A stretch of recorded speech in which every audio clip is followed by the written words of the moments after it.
this is Larry. I've had Larry now for 7 months. He's coming up for when he needs his annual vaccination, and with me, he's never been injected. So I thought it'd be a good time to show the kinds of ways that you can check how your horse might react before your vet comes out, and the types of things that we do to make sure our horse is nice and comfortable and happy. So I have with me a bag that's got some chaff in it. It's got some grassy horse treats. It also has dog treats because my dog is here as well. And we're going to be using a normal syringe. I don't have any stabby syringes because I don't inject my horse. You don't want to ever use a live needle if you're practicing, especially if you're not a vet. But the idea is that you're just going to be simulating the type of event that your horse will be undergoing. If you don't know the horse and you don't really know what they're going to react like, I know, I'm sorry, it is the same syringe that we do our worming tests with. If you don't know the horse, you don't know how they're going to react, always make sure you've got a head collar and lead rope, make sure you have somebody else there.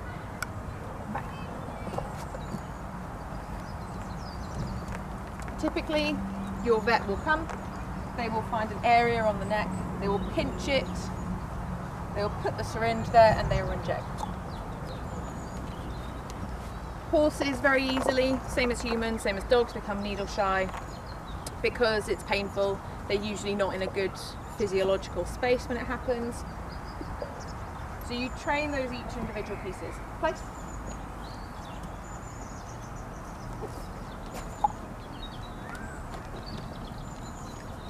You train the stand,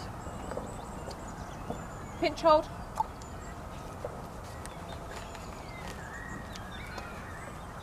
and then introducing the syringe.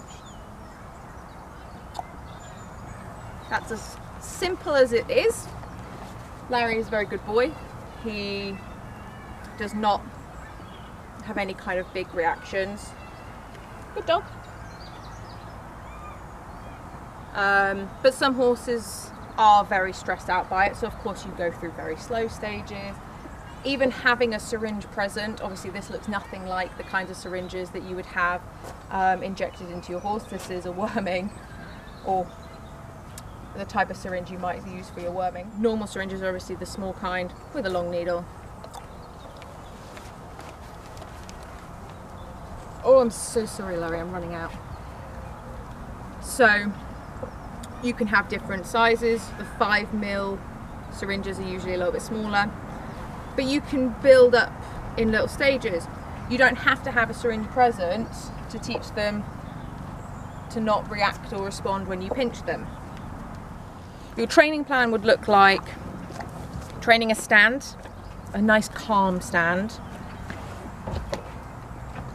allowing somebody to come over to pinch the neck. You don't have to do a pinch hard, you can just do a touch, then slowly build in the pinch and build up the duration of that. So it's not an immediate pinch and let go.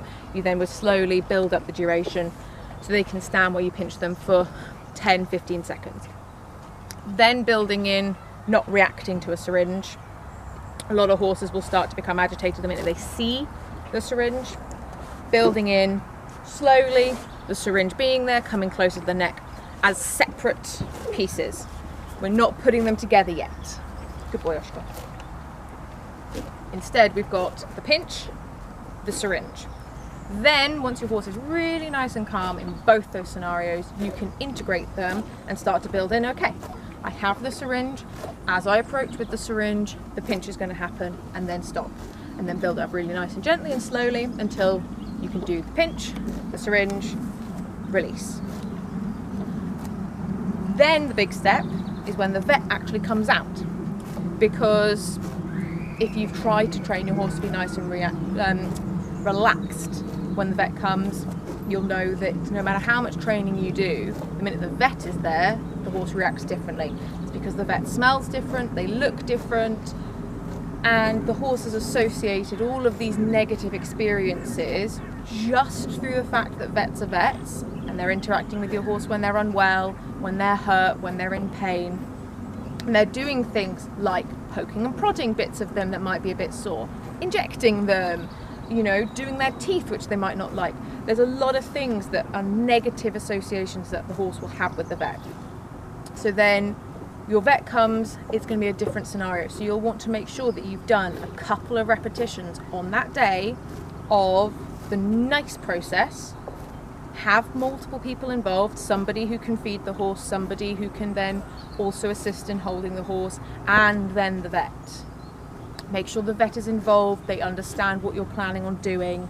Don't just spring it on them, be like, oh, by the way, we're going to do it like this. You will be able to create more positive associations with something that is not a nice thing for them to experience. Nobody wants to be injected, and they can't understand that it's for a good cause. So that's your general training plan.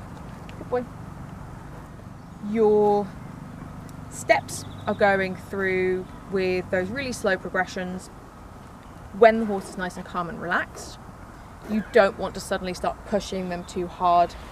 So you're looking for a lot of those signs of facial agitation and tension, the triangulation of the eye, the ears tightening and either sticking flat out to the side or coming backwards, tightening of the area around the mouth, so the nose, the lips, a little bit of a triangulation on the chin, they get a little worried chin, clenching the jaw, you can see it in their cheek muscles. And other physical signs like turning their head away, backing off from you, flicking their tail.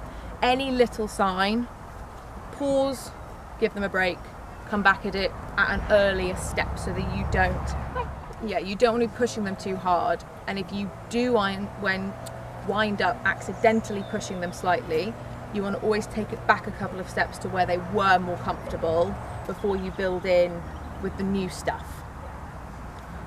Just because you don't want to then create a negative association with your training effort. It's important that your horse is staying nice and calm and relaxed the whole time.